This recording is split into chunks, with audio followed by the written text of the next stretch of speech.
Welcome to Scary Stories, the channel that tells you scary stories. Welcome to Scary Stories NYC. I'm your old pal Bigfoot. Today we've got a 2-hour special Best of April and May Dogman episode for you by request. Before we get started on that, I've got a brand new story I just got via email yesterday that I'd like to share. It comes without a title, but I'd like to call it The Habituation of the Dogtown. Dear Scary Stories, I live out in the country with my younger sister who is blind. My father died last year and now it's just the two of us.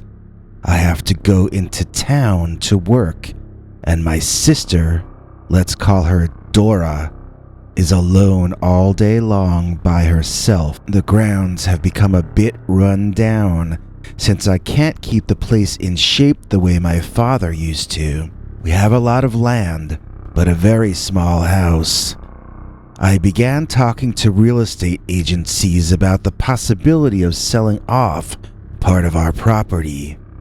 This is the story of why one of the real estate agencies refused my deal and will no longer return my phone calls. As you might have guessed, the reason for this is the Dogman. Okay, let's go back to my father's sudden and unexpected passing. He was only in his 50s and had been the picture of health until he died of a surprise heart attack. None of us knew he had any issues as far as that went, so we weren't only saddened, we were sort of shocked by it.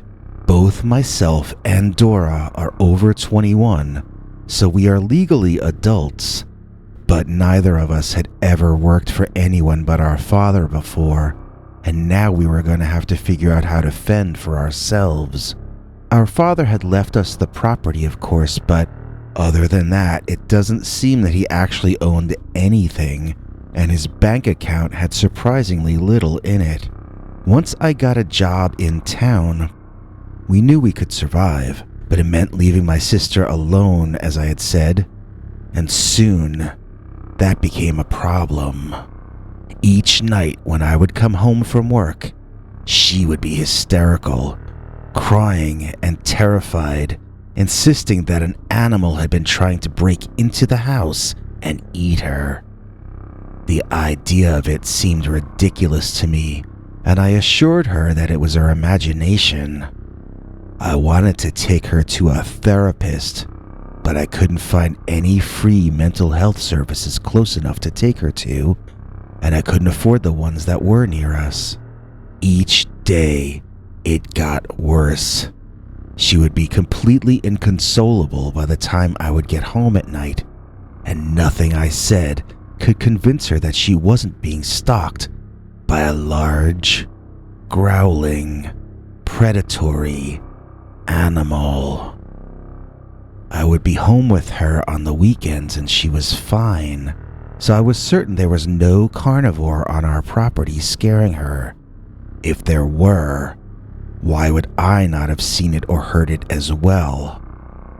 I increasingly doubted the sanity of my poor sister, and both our nerves were getting increasingly frayed. As I mentioned before, I had been having telephone conversations with real estate people about the idea of partitioning our property and selling most of the land off, since we didn't need it anyway, and it might help us to afford getting my sister some kind of help. Finally, I got someone to come out and let me give them a tour of the property. The guy who they sent out was named Mark. He was wearing one of those solid color blazers you see the real estate people wearing on TV commercials, and I was excited because I was certain things would now start moving in a better direction for us. We talked inside for a while as I explained the basic layout of the land using a hand-drawn map I had made. Then, I took him out to the property. Past the area we considered our backyard, the land had become overgrown and a bit hard to traverse. Mark said he was used to this, and pulled his socks up over his pants cuffs to prevent fleas and ticks from climbing up his legs. After we got past the overgrown bushes, there was forest land just beyond, and he wanted to see that too. Once inside the trees, Mark seemed unhappy. He wasn't sure he could sell land covered in such a dense forest. The scrub brush would be easy to clean up, but cutting down a forest would be costly and seemed such a shame. Some of the trees in there were very tall and therefore must be quite old. He was telling me he would talk to his bosses about it, but there would at least need to be parts of it cut down to allow entry from the side of the property opposite ours.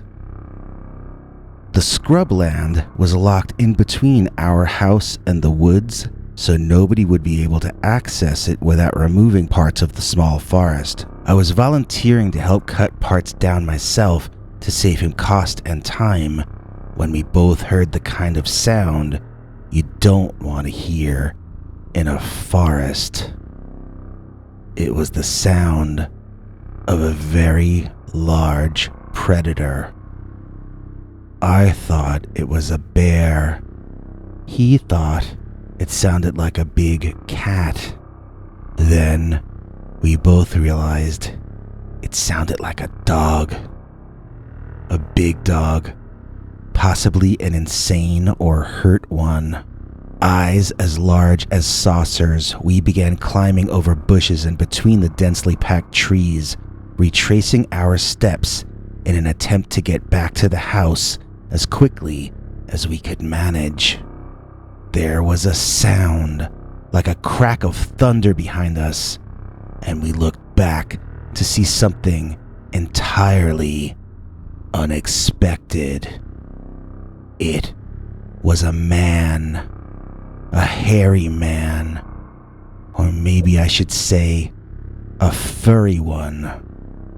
He was covered in dark fur and holding a branch that he had apparently just torn off a tree, causing that loud thunderous crack. The branch he held in one hand was too large and heavy for me to have lifted with both hands. But that wasn't the scariest part about this creature. The scariest part about him was that this fur-covered man had the head of a dog. We leapfrogged over bushes and ran the rest of the way back to the house, never looking behind us again. I don't know if the thing followed us, because I was too afraid to look behind me. All I know is we made it to the house, and so it must have remained where it was. My sister was horrified at our story, but also felt vindicated. That thing wasn't just an animal. It possessed intelligence. It knew not to come to the house when we were both there. It only came when Dora was alone and defenseless. To think of something as large and vicious as a grizzly bear that also possessed intelligence and the ability to strategize chilled me to the bone, and that was the same reaction Mark, the real estate guy, had. He told me there was nothing he could do to help me, and he ran to his car, white as a sheet. I've moved my sister to our closest living relatives, who are one state over and very far away. I'm trying to get a job in that area and sell all our property, which apparently is just not worth very much in the state it's currently in. Each night after work, I return home. Some nights, I hear the beast wandering around outside. I turn up the sound on my TV to drown it out. I pray I can sell the land and move out before I get caught by the habituated dogman. Here's the best letter we've gotten from a viewer in some time. I'm just gonna launch directly into it. Dear Scary Good. When I was a kid, and this was a very long time ago, we had a fair that came to our town one year. I'm talking about the late 1950s. I guess I was maybe 11 or 12 at the time. As far as I knew, this was the first time the fair had ever been in our town, but maybe it was just the first time my parents took me to it. Mostly, it was similar to fairs that people still have to this day. Traveling fairs, I mean. Lots of ways to steal your money while amusing you. Shoot the ducks and win a doll, rides that looked old even back then. Overpriced drinks and snacks. There was still a dark side to the fair. Some human beings were being exhibited just because they were different looking or differently sized. Disabled people performed tricks while others mocked them. My parents and I were equally horrified by these exhibits, and when the barker looked her in the eye and asked her if she wanted to see Monsteriffico, she uttered an annoyed sound, grabbed me and my dad, and pulled us both away from there. The thing is, I wanted to see Monsteriffico. I didn't want to see freaks, but I wanted to see monsters. I realize you might say it's a fine line between the two, but I felt no guilt about the idea of getting to gawk at a monster. I had only seen them in the movies up till then. As we made our way around the fair a few times, I would always stare at the big sign they had up for Monsteriffico. The others all had paintings of what they looked like, but Monsteriffico just had a name and a big question mark. He also had a subtitle, like some kind of billing. I can't remember what it was exactly, but it was along the lines of Monsteriffico, the ultimate terror, or Monsteriffico, is it part man, or something like that. I started slowly and cautiously beginning to ask my father if he also wondered what Monsteriffico looked like, when my mother interrupted me and scolded both of us for even thinking about such horrible things as the terrible exhibit with that rude barker that had shouted at her. My father told me to listen to my mother, although I don't think he was listening to either of us at the time. I think he was watching one of the dancing girls. At any rate, they wouldn't take me to see Monsteriffico, and we went home to eat dinner and go to sleep for church in the morning. I had always been a good kid. I had never disobeyed my parents or teachers. Yet that night, I waited until my parents were both in bed.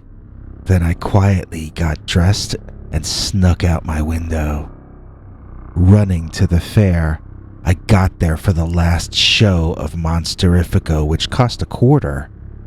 The ticket seller asked me where my parents were, and I said they were already inside the tent. It wasn't the answer he was expecting, so the trick worked and I was in. When the seats in the tent were half filled, the show began. The same barker from out front that my mother felt was rude began his spiel about the monster. He kept motioning to this red curtain that was on the stage. He told us we had to prepare ourselves for the ultimate shock of our lives. He told us that what we were about to see was not something meant to be seen by normal people. Just seeing what we were about to see would change us forever, make us different from the normal, make it impossible for us to see the world in the same way ever again. Once we had seen what this barker was about to show us, we would be forever changed. The barker then informed us that we would be given a moment to get up and leave if we did not want to have our lives, our personalities, and our very souls transformed forever after although he said there would be no refunds offered because cowards don't deserve refunds. That got a chuckle from the crowd, who seemed to think this was all a joke. I was a kid. I was emotionally coping with the fact that I was about to have my personality and soul changed by a carnival exhibit. I wasn't sure if I should get up and run or not. I chose or not, and soon the curtain was lifted, and there was a tall cage, only wide enough to fit one man. Inside it was what appeared to be a caveman from the movies. Already I was hooked. The makeup on the guy was better than what I had seen in the movies, or else his face might have really looked like that. He had a very pronounced brow ridge, and his nose was turned up almost like a gorilla or a pig.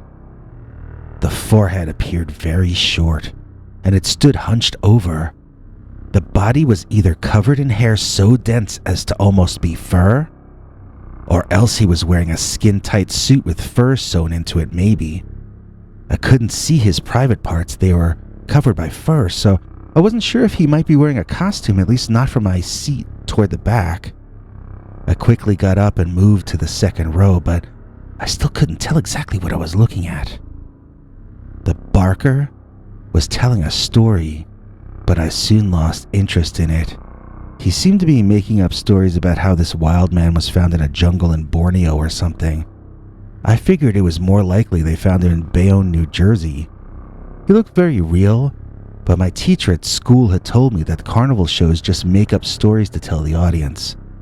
I wanted very badly to talk to the actor playing Monsteriffico if I possibly could, and that was even before he did his act, which was quite a performance.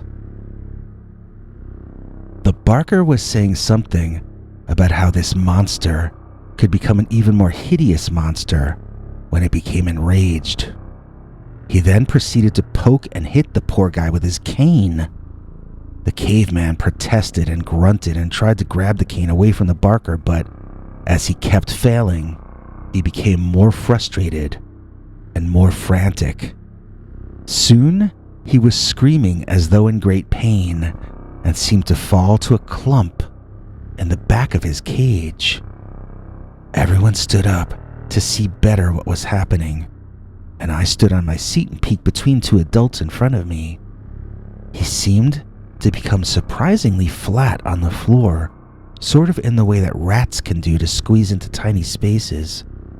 He stayed down there a bit longer than I expected him to, and I even wondered if he had died. All through this, the barker was holding his hand up as though telling us to stop and not approach any closer. He told us we needed to remain in our seats for the sake of our own safety, as the last two show hosts before him had been seriously injured by Monsteriffico during this part of the performance. I listened to the man, but I did not take my eyes off the dark, furry clump on the floor of the cage. It seemed to be twitching now. It was definitely alive, but it was moving in irregular and apparently uncontrolled ways. Something about what I was looking at made me feel queasy. Then, with shocking suddenness, the thing sprang up to full size as if shot out of a cannon. It went from a small pool of fur on the floor to a 6 or 7 foot tall beast in maybe a second. Maybe not even that long. One of the men standing in front of me literally fell backward on top of me in shock. I ran to the back of the theater in utter terror before turning back to see that the monster was still in his cage, but it was no longer the thing that I had looked at before. It didn't look anything like a caveman any longer. It seemed to be some kind of long-snouted ape man now, like a dog, standing up but with no tail and with arms more like that of a human than anything else. It shook its cage and actually got the thing to rock a bit. I was dumbfounded. How had he changed costumes in front of us? And how would they come up with such realistic masks in both cases? This thing looked like some kind of almost a werewolf, but nothing like the ones in the movies, I guess. Not the movies from back then, at least. This thing could turn its lip up and seem to be drooling. Sometimes it would hang its tongue out and pant. That didn't look like a human tongue. It looked like an animal tongue. People were screaming, but most of us were too amazed to leave the room, no matter how frightened we were. In fact, I don't know if anyone left before the barker urged us all to go, saying that the only way to subdue the beast was with gas. So if we didn't leave immediately, we would all be gassed as well. That got us to go. I started walking toward the exit, feeling charged through my entire body with electricity. Then I got a thought. If the story the barker told was made up, then maybe having to gas the guy in the cage was made up too. Maybe he was just an actor, or maybe two actors that switched places in the middle or something. I decided to sneak around the back of the tent and try to see if I could overhear or notice anything that might give me a clue as to how they did that performance I just saw. I was a very suspicious kid. I didn't believe anyone, and I wanted to know how everything really worked. People were milling around behind there, people who seemed to work for the fair. I assumed they would kick me out if they saw me, so I stuck to the shadows and observed them. I wasn't close enough to hear what they were saying. I was feeling tired and thinking about going home when the people were called away by someone who seemed to be their boss, and the back of the tent was left unguarded. Immediately sneaking over, I peered inside the opening and saw only darkness. Either out of bravery or out of deliriousness from being up so far past my bedtime, I stepped inside the tent. Nobody was there. Then I noticed the cage. It looked like someone was inside it still. Walking closer, I could see the caveman again. I thought it was odd that they would leave the actor in the cage after the show. Maybe I was mistaken about that being the last show. Maybe they had a special command performance still to do. I walked over. Coming up on the left side of the guy, he turned, surprised, and immediately began growling.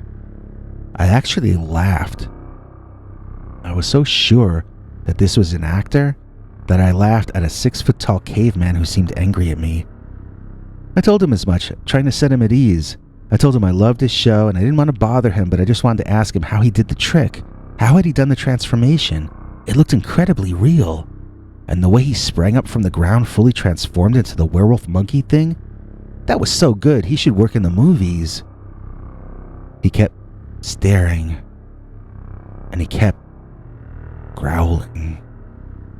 I laughed again, admiring his interest in staying in character. Okay, I said, I get it. You're our monster caveman, not an actor. I laughed, but he seemed to have no interest in lightening up. I asked him if he couldn't explain to me what happened. Could he at least do the transformation again so I could see it up close this time? I begged him. I told him I'd do him any favor he wanted in return.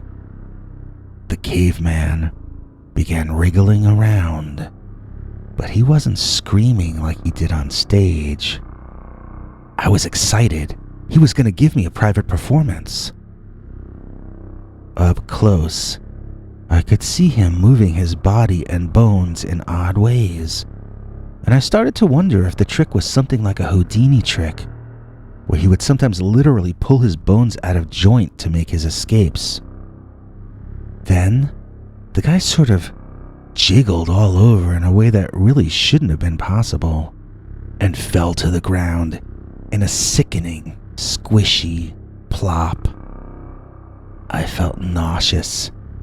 It didn't just look and sound horrible, but I could smell some of the worst bodily odors, both from inside and outside of that caveman.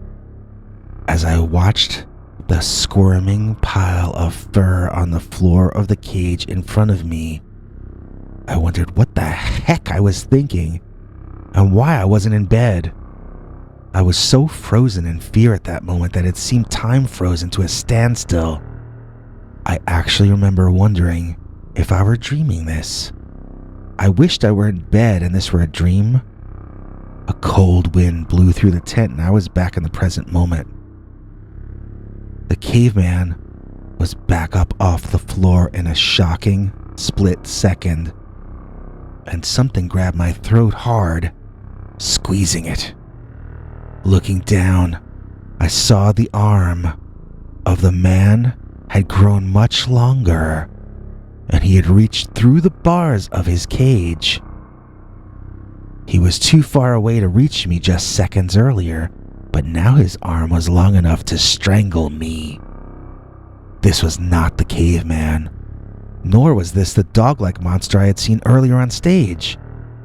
This was something more like a gorilla, but it stood tall, like a man.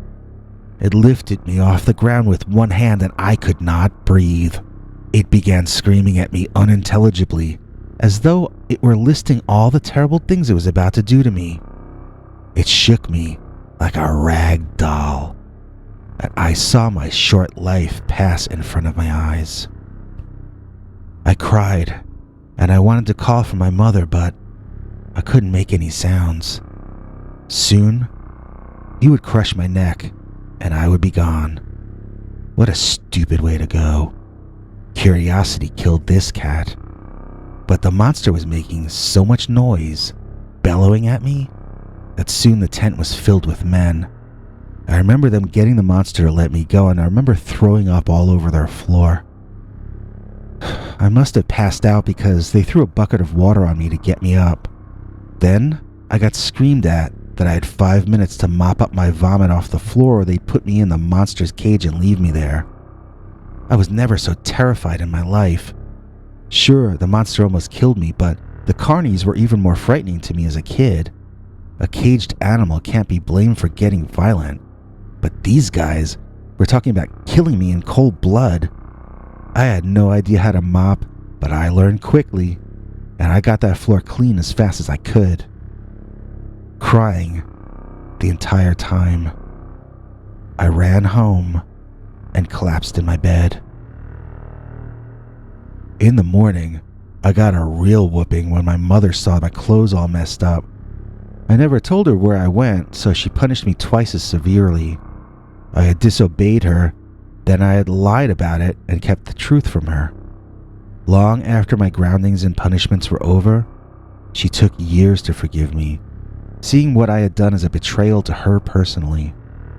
But I still couldn't tell her, because knowing I had almost died at the hands of Monsteriffico would have set things in motion that would have been much worse.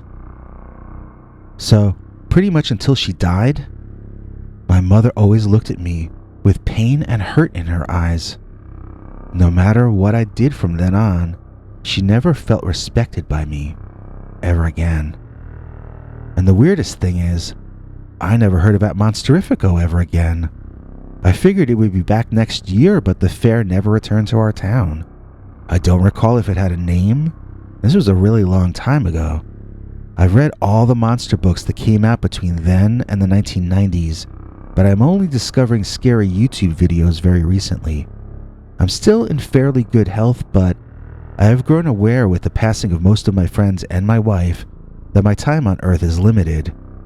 I'm curious if you or anyone in your audience is old enough to have seen that traveling monster exhibit back in the 1950s, or if you've heard of anything similar to it. Does anyone know if some trick was involved? Or did this guy really transform somehow into different kinds of bipedal predators? If anyone can supply me with any information at all about Monsteriffico or other beings or people said to be able to do transformations like this, you'd be satisfying the curiosity both of this old man writing to you today and that 12-year-old boy in that tent so long ago. Whether you can help me or not, thank you for allowing me to tell you my personal story, and have a happy life, all of you. So, if anyone has anything to help our email friend out with, you can either leave a comment down below, or you can email me at peterbernard209@gmail.com, or you can call our Scary Stories hotline at 804-LA-SCARY. Thanks, and have a very scary day. If you missed it, we had a special episode yesterday afternoon about something called Monsteriffico, which was allegedly a traveling exhibit in a fair in the late 1950s.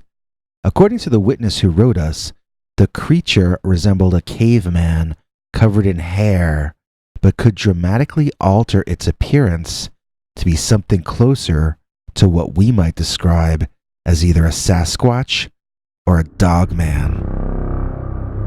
Although the witness saw the transformation with his own eyes, he was young.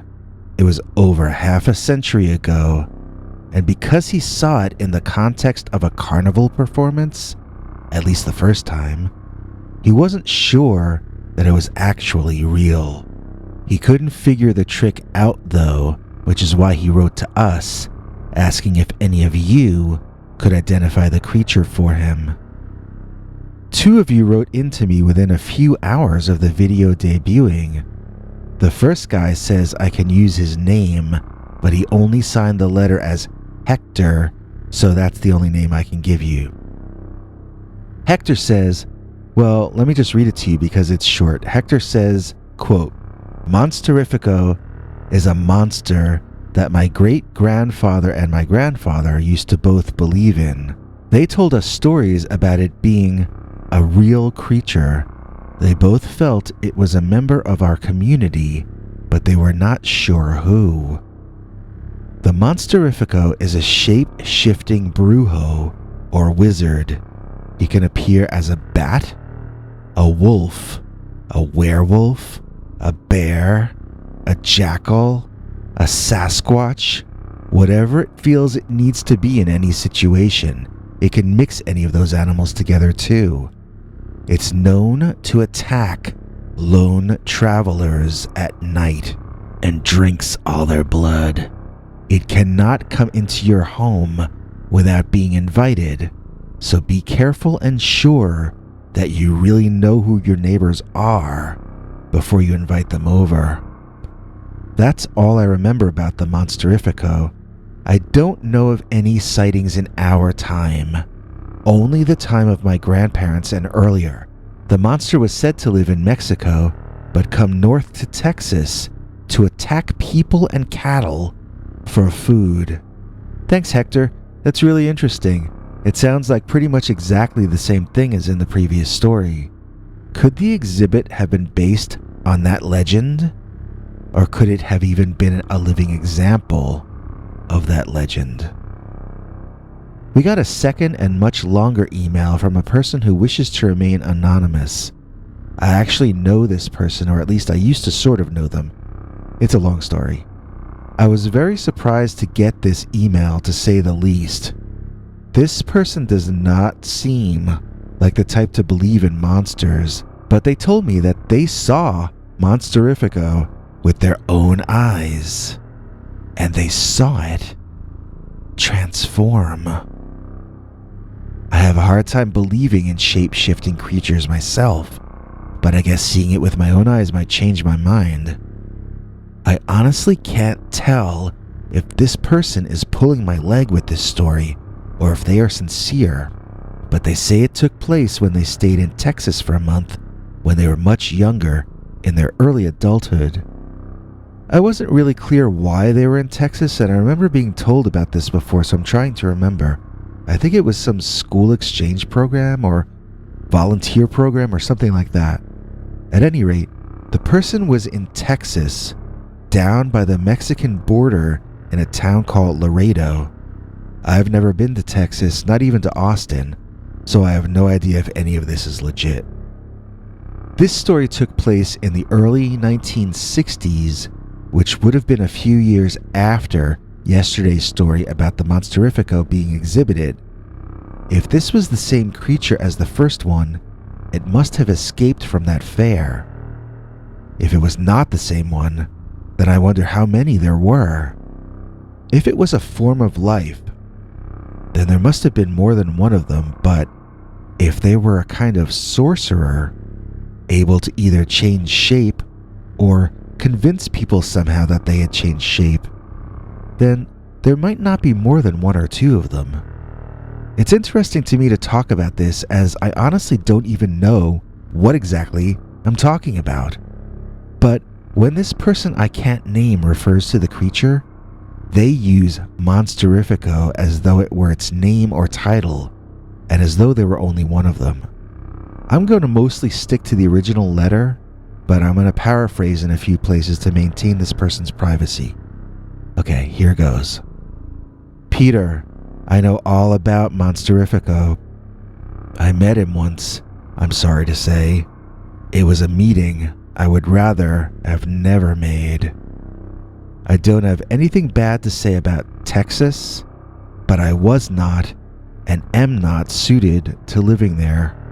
Again, there's nothing particularly wrong about Laredo except that I didn't want to live there. Any chance I could, I would get away to Lake Casablanca, which was just north and east of Laredo in Lakeland. It's by Texas A&M and the airport, basically. I used to go there to swim, and I could swim half the day back then. I would get out of the water shriveled up to a prune, but it kept me happy. Until the first time I saw Monsteriffico, that is. I had been in the water later than usual.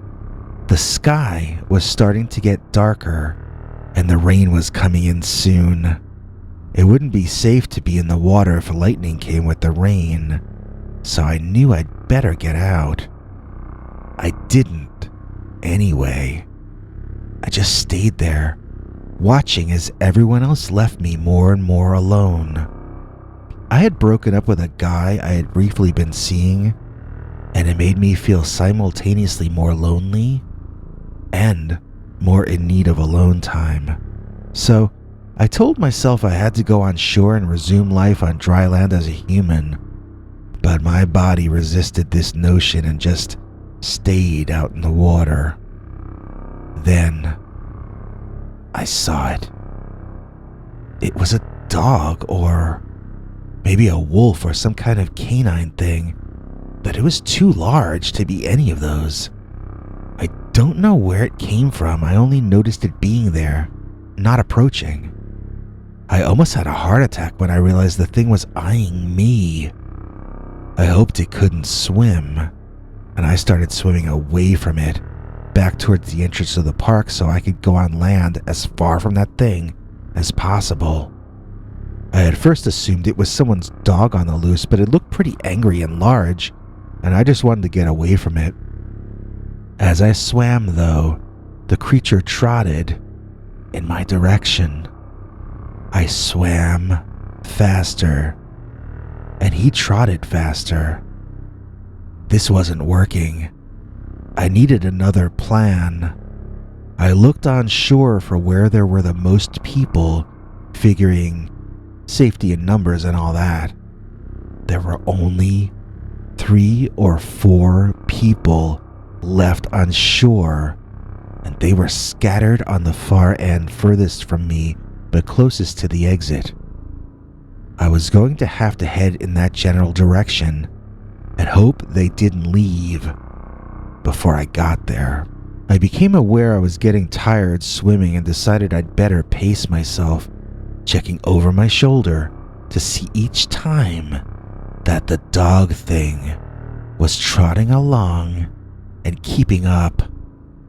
As I approached shore, I saw the creature do the most incredible thing. It stood up on its hind legs. I gave up swimming and started screaming. I wanted to be noticed by the people before I came ashore.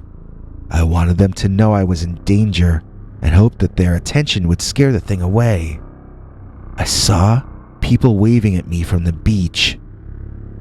I screamed help in both English and Spanish, hoping they could see that I was in trouble. Then I looked over at that standing dog, and I nearly fainted right in the water when I saw that thing walk off the beach into the lake and begin swimming toward me. Frantic and desperate, I put all my energy into getting to shore. I no longer looked in the direction of my pursuer. I only willed myself to get my body onto that sand. I didn't want to know where the beast was anymore. I only focused on that one thing, and soon, that beach sand was in my mouth as I collapsed there, trying to recover from my exertion. A man and a woman ran over and helped me up and got me back to where I'd left my belongings. The dog-like thing was nowhere to be seen, either on land or in the water. I asked them if they had seen what was chasing me. They looked at each other, then back at me with strange expressions. They hadn't seen it, and they asked me what it was. I knew they would probably think I was crazy, but I had been traumatized, and I just collapsed into a crying fit, telling them what I had seen. When I got to the part about it standing up and swimming, I couldn't go any further and I just needed to cry. I was so glad to be alive in that moment, but it was also the saddest thing to know I might have died that day. So the couple told me that what had chased me was Monsteriffico, and that he was a monster from that area. I asked them to tell me what Monsteriffico was and what he looked like. They told me he was a great sorcerer, and that he could look like anything he wanted, but he usually chose something horrible. Anytime you see an animal that behaves like a human, such as by standing up and walking on its hind legs, they told me that's most likely to be Monsteriffico. I had never heard this legend, and in fact, I only heard about it one more time in my entire life before seeing your video today. That was when I was in Slaughter Park. Although the name of the place sounds terrifying, Slaughter Park is actually a bunch of baseball fields for the most part. It's right next to the Rio Grande River, and I just used to like it over there. I would watch random strangers playing softball or hardball, and I would stay on the side of the park under a tree. I would bring a book or work I needed to get done, and I would enjoy nature in the process. There really wasn't much tree cover in the park, but on the edges, forest bordered everything. I think that might be private land that the forest is on, but I used to wander in the woods and nobody ever stopped me. One day, in my last week in Texas, I was wandering through the trees and suddenly smelled something just awful. I thought I must have come upon a corpse or a dead animal or something like that, so I watched where I was going and looked around for what might be causing the odor. There came a crashing of leaves and branches, then it jumped out in front of me on the dirt path. It was a huge gorilla, taller than any I had ever seen in the zoo. It didn't stand like a gorilla, it stood on its hind legs like a man. Then I swear, it beat its chest and snorted at me, and I wanted nothing more than to run. But my legs, which had turned to jelly, wouldn't comply. I don't know if I had ever heard of Bigfoot at that time. I don't think I had. I immediately thought that this must be another Monsteriffico creature or wizard or whatever those things were. Then, I watched the most disgusting and sickening contortions and internal body twisting. It sounded painful, like its bones were detaching and reattaching themselves, and its organs were rearranging. I heard sounds I hope I never hear again. The thing or person or whatever it was seemed in horrible pain, but it kept doing whatever it was doing, and soon I found myself looking not at a tall, upright gorilla, but at something much closer to what had gone in the water to chase me at Lake Casablanca that night. It didn't look exactly the same, but I got the distinct impression that this was the same entity. The head this time looked more like a bear head than a dog head, but the body was like that of a dog standing upright, holding its massive paws and claws in front of it. The legs on that thing had to be thicker than a man's legs, and the weight of it had to be that of 2 or even 3 men. I never saw something so muscular and thick in every place. When it took a step toward me, I cried and tried to turn around. I found myself falling face first into the dirt. My body wasn't responding correctly. I must have been in shock. I think my body thought we were dead and it just gave up. My mind was trying to take over, but my brain must have thought we were dead too.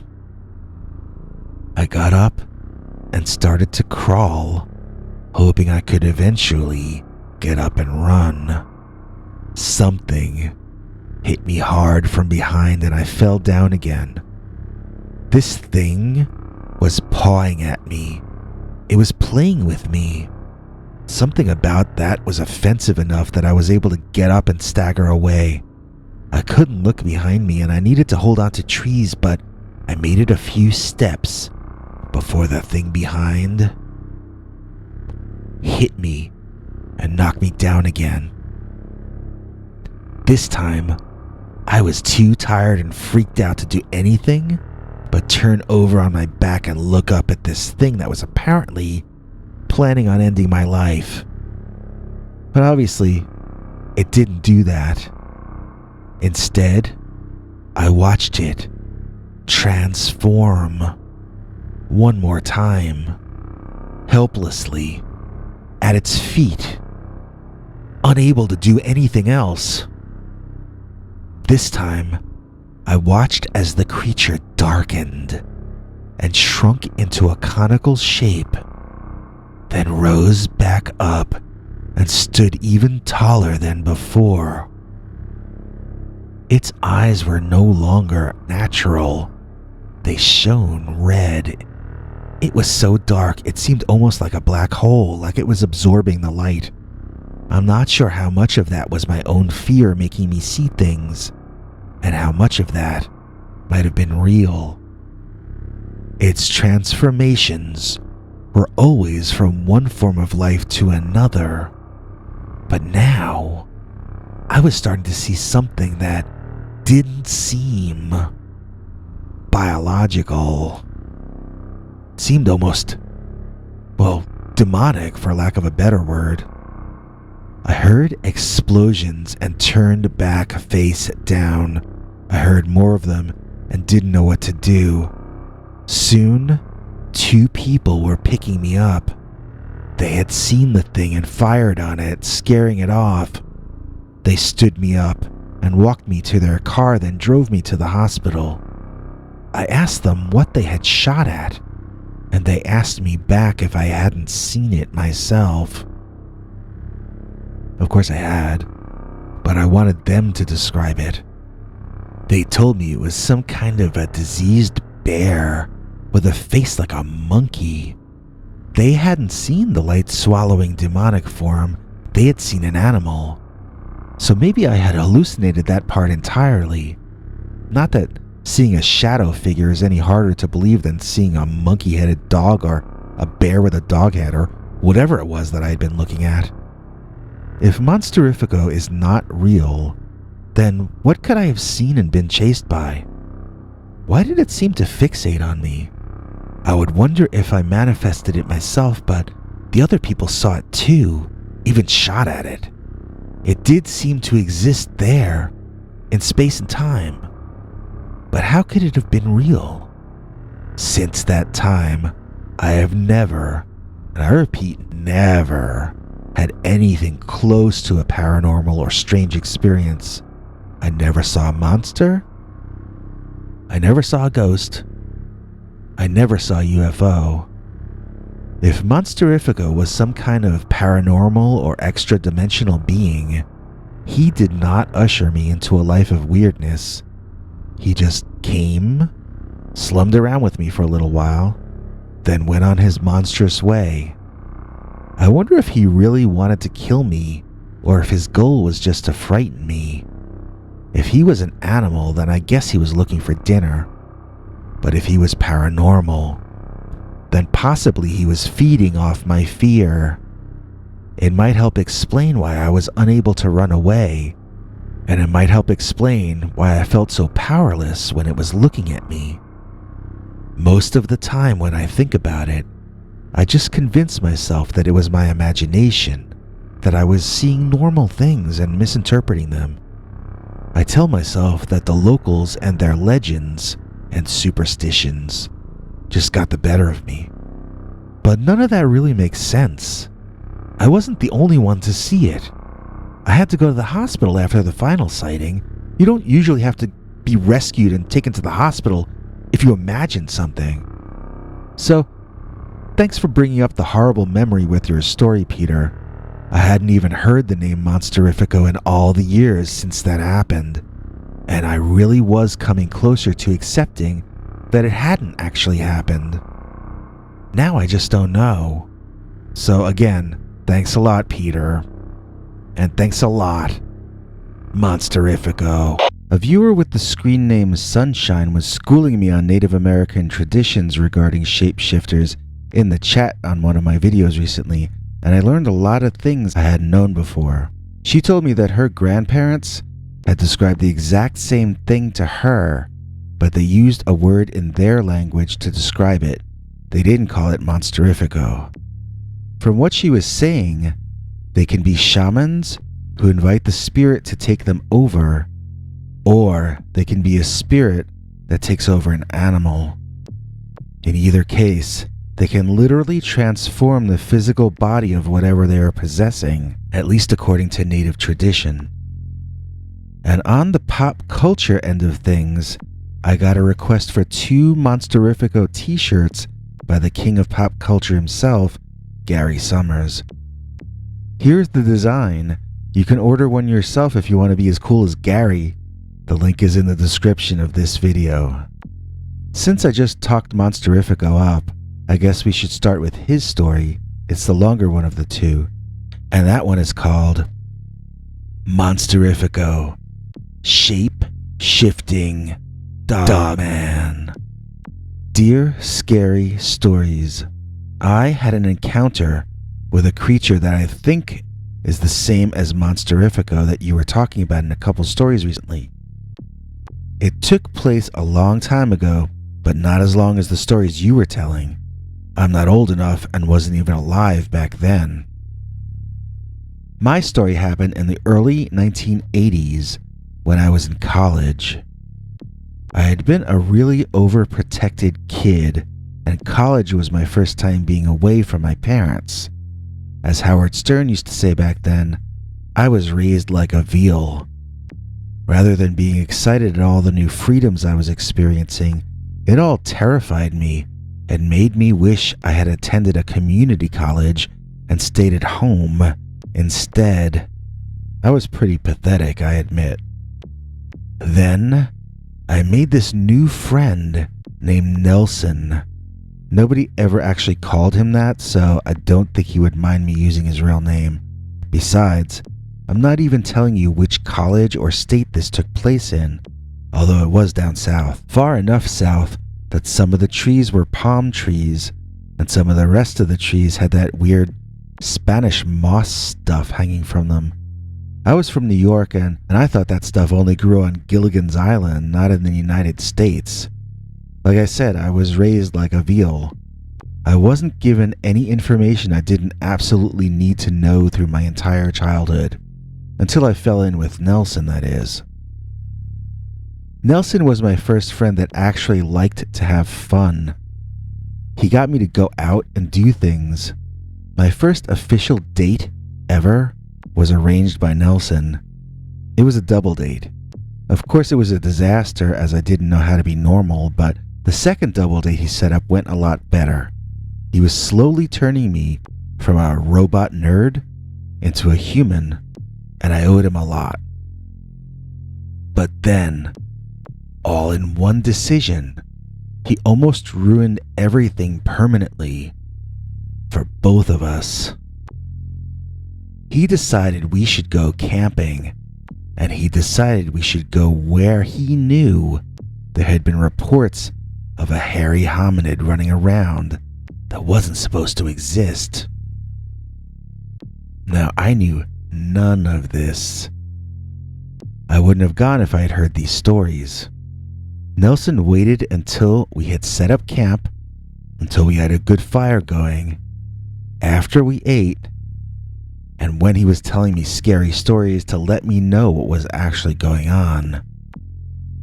He told me that a friend of his had seen a Bigfoot with a dog head walking along the wood line. He thought they were nice creatures like Bobo on TV says, so he bellowed out to the creature, trying to communicate. Well, that creature turned and looked at the guy. He just froze, looking at him for a few seconds. The guy started to feel a little bit like maybe he had made the wrong decision. Then, that thing broke into a full run with no warm-up. It was like he was still as a statue. Then, he was fired out of a rocket, heading straight at this guy. Supposedly, the guy ran screaming and tripped, falling down the hill he was running on, and he woke up in the hospital over a day later. Someone had found him unconscious and rescued him. He never told anyone at the hospital about the Bigfoot or Dogman or whatever that was. He just told them he lost his footing and fell. I admitted to Nelson that was a creepy story and asked him where it happened. He said the wood line. I asked him which wood line. He gave me a funny look, and he said, "The wood line, dimwit. That wood line, the one right there." All my insides went ice cold. I begged him to tell me he was joking. I asked him why he would want to camp where he knew there were monsters who chased people. He told me he wasn't afraid of monsters, and also he always wanted to see one. I really didn't think he was being funny, and I told him so. He put out the campfire and we went into the one big tent he had brought, getting into our sleeping bags, me complaining the entire time. I told him he'd better admit he was joking or I wasn't going to be able to get any sleep. He said, "Then don't sleep, you little chicken." I fished in his bag and got his car keys, shaking them around in the air triumphantly. I threatened to run back to his car and drive to the dorm, leaving him there alone. He asked me which way it was back to the car. I didn't know. I couldn't leave there without him, especially not at night. I put his keys back in his bag and switched to begging and pleading and whining with him to go back to the dorm. He made fake snoring noises. The louder I walked, the louder his fake snoring grew, till I gave up. Soon enough, he was making real snoring noises, and I was both sweating and shivering in my sleeping bag. Or maybe I should call it a sleepless bag because that's what it was. I never felt so tired before, but I couldn't get to sleep. The more I tried to quiet my mind, the more things I thought about, and the faster I thought about them.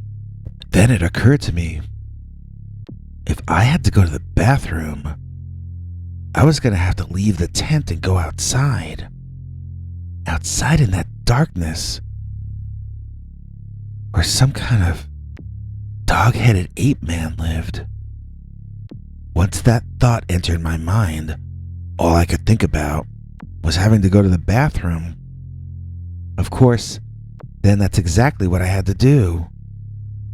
At first, I felt certain I could resist the urge until sunrise, but when I checked the time on my phone, it wasn't even midnight yet. I had thought it was 3 or 4 a.m. by then. The night was passing so remarkably slowly. I held it in, listening intently outside to hear if any animals of any sort were walking around. I told myself that if I didn't hear anything walking around for a full hour, then it must be safe and I would go take a pee. When the hour mark came, though, I just laid there, wondering if maybe I should just wait till dawn. But I really did have to go, and there really was no noise outside other than crickets, so I felt stupid acting afraid like a little kid. Getting up as carefully as I could, I got out of the tent gingerly and practically tiptoed super fast, afraid to spread my legs very far. No longer was I afraid of the trees. I saw them as the heavenly end of my long torment. I tiptoe ran as fast as I could, and then something walked out of those trees. And I realized I no longer needed to go to the bathroom. My first thought was that it was a man and that we were about to reenact scenes from the movie Deliverance. But when that humanoid shape moved fully into the moonlight, I could see it was far too tall to be any man. It might have been a bear, but it had weird ears for a bear. It also had long legs for a bear. The torso and chest were very humanoid. I almost want to say it was ape-like, but apes don't stand up straight and tall like that. Bears do, but like I said, this wasn't really shaped like a bear other than its head. Bears have dog-like faces, but they have those teddy bear ears on top. This thing looked like maybe it might have been a prehistoric bear. It wasn't a modern one. I shivered uncontrollably and felt ice cold. My bottom half was wet and my top half was drenched in sweat. I was losing body heat fast, but that was nothing compared to the problem standing at the wood line and staring into my eyes. I backed up slowly, one quivering step at a time. Then, something happened that is really hard to explain, but I'll give it my best try. It started doing something that was very confusing and very sickening. It was like something from a Benicio del Toro movie. The thing was twitching, but only in some places and not for any apparent reason. It was the scariest thing I ever saw. It was like something from a movie, something that a director invented just to creep you out, but it wouldn't ever happen for real in nature.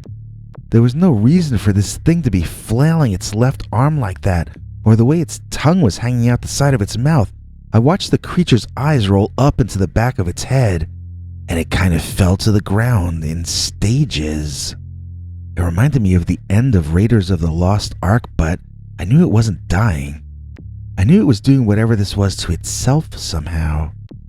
I knew that whatever was happening, it was going to be bad for me. I had put more distance between myself and that thing now. It was maybe 20 feet from the tent.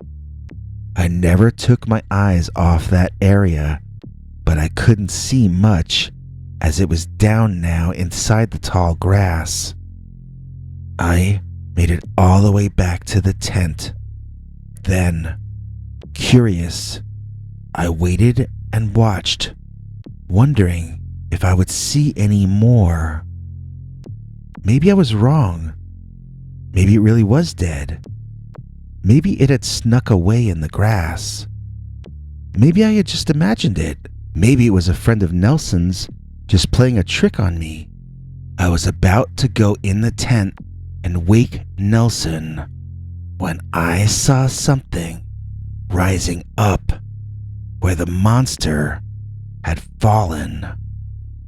It wasn't the monster, though. That monster had been dark. This was some sort of pale thing rising up. It looked familiar somehow. Then I recognized it. It was my mother. She was hugging herself and shivering. She called out to me, sadness in her eyes. "I'm cold, son. They took my clothes. I'm freezing." That couldn't be my mother. But it was. I ran a few steps toward her, then I stopped. "How do I know you're really my mother?" I asked. It looked at me, and its expression changed to utter hatred. It asked me to come help it again, but in a much less pleasant manner than the first time. I was crying as I got back into that tent, and I shook Nelson awake. He was extremely annoyed, punched me hard on the shoulder, then went back to sleep. That thing outside came right up to the entrance of the tent and asked to be let in. It used the voice of my mother. Then it used the voice of my friend who died in 3rd grade. Then it claimed it was a police officer. It threatened me. It intimidated me. But it didn't seem to be willing to come into the tent unless I allowed it in. I cried and tried not to listen. I screamed at it to shut up. I even prayed, but it wouldn't leave. At dawn, like a spell had been lifted, Nelson woke up and the sounds outside ceased. Nelson asked me to make breakfast, but I passed out and he had to make his own breakfast. The entire way back to the dorms, I was telling him my story, but he absolutely didn't believe me. I didn't know what that was, which didn't help me explain it any better. But now I think I do know what it was. It was one of those Monsteriffico monsters that you talked about on your channel. This didn't happen in Texas like those stories, but it did happen down south.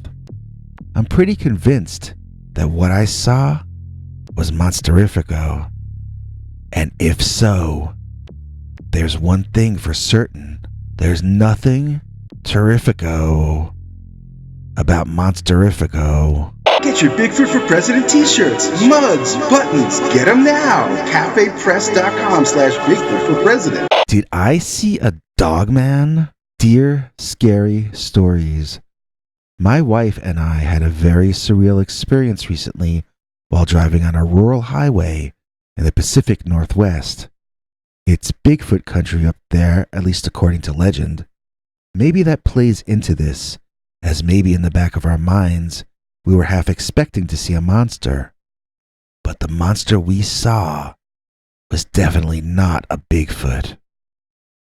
What it was, I don't know, since the two of us seem to have seen two different things at the same time.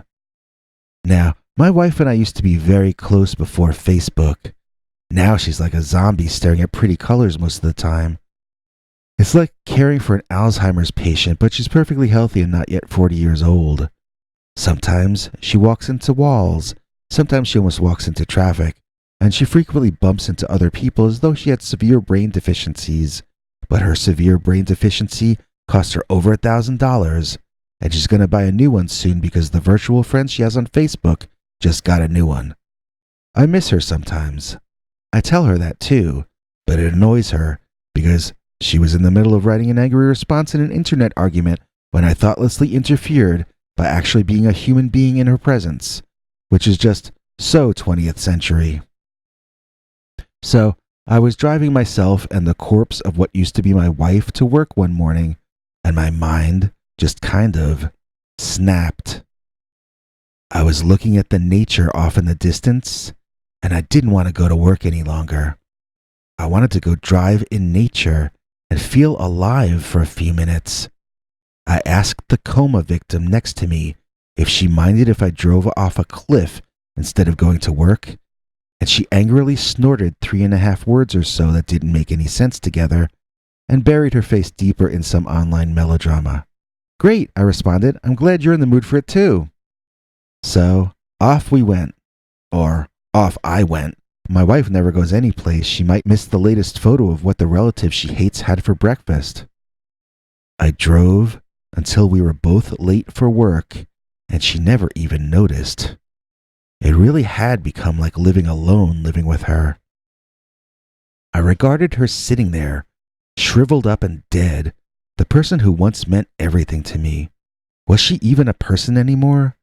The situation was so frustrating. She didn't seem to have her own opinions or emotions anymore. She was angry about what the internet told her it was fashionable to be angry about, even if it made no sense, and reversed itself by the afternoon. When I met her, she was a thinker, even a philosopher.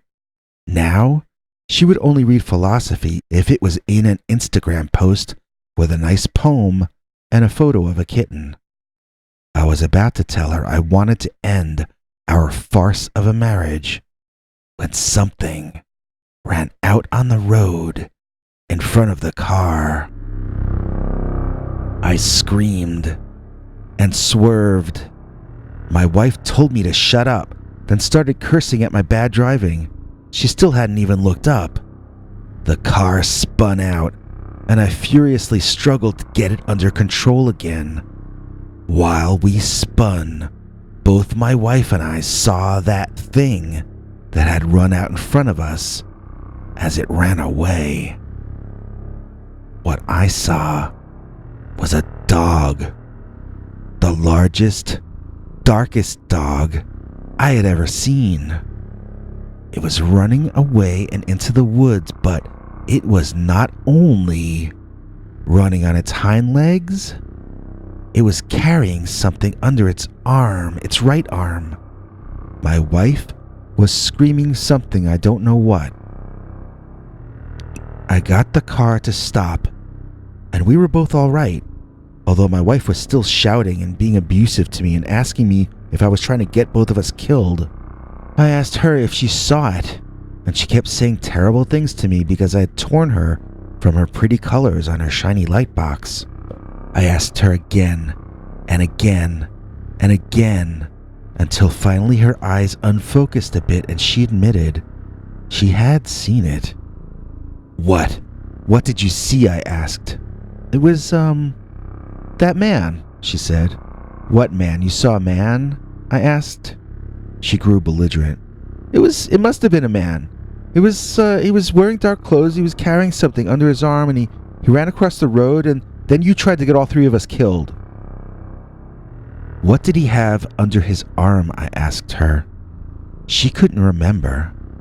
She guessed maybe it was something wrapped in a towel. Well, that's not what I saw.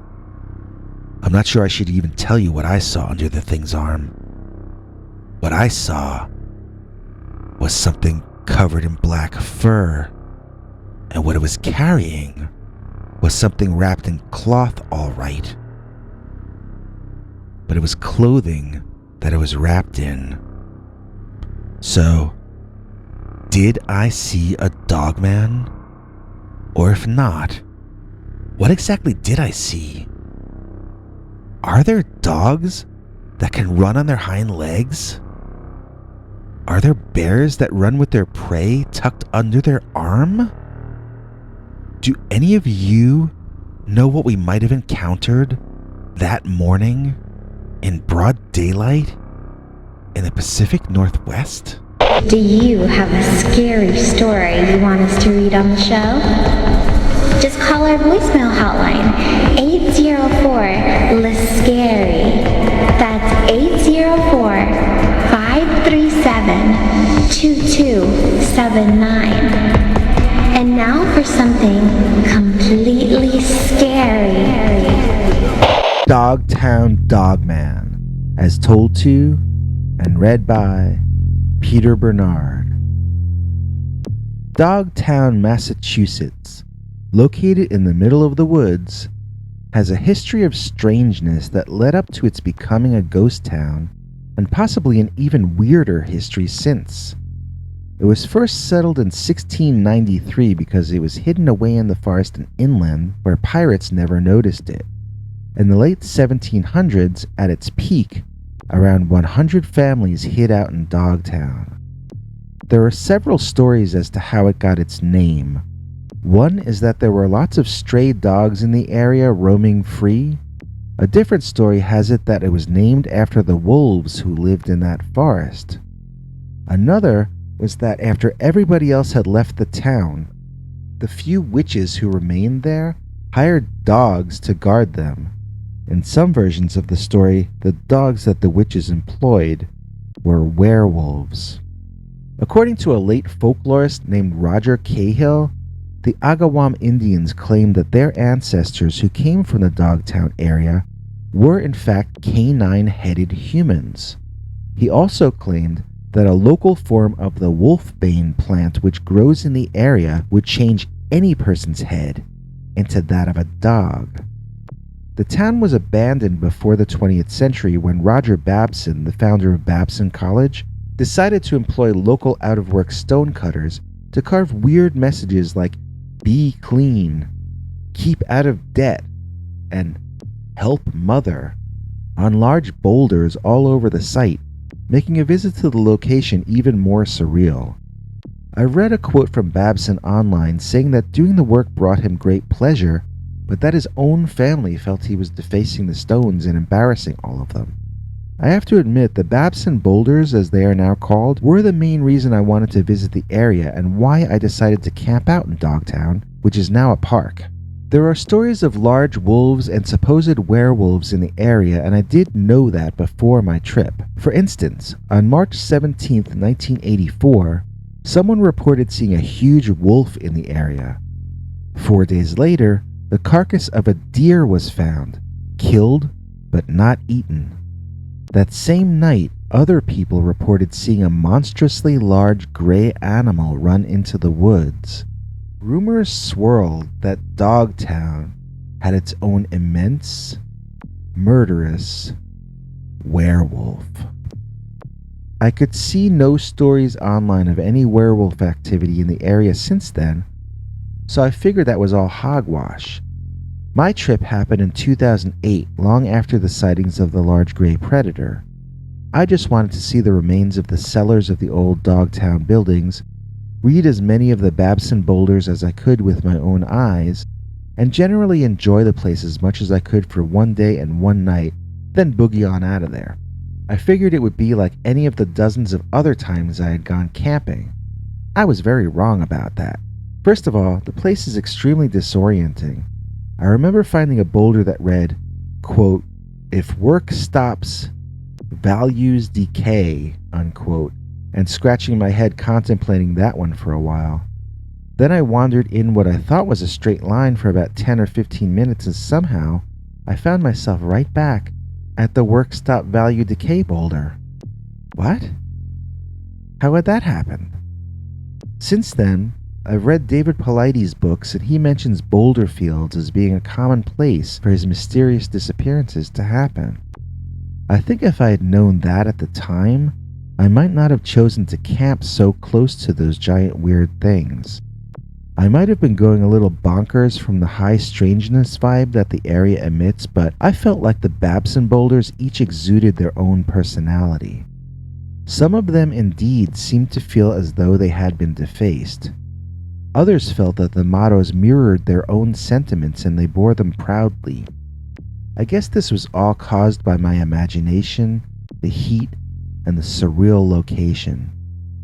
2 more times that day I got lost and walked in circles while thinking I was going straight.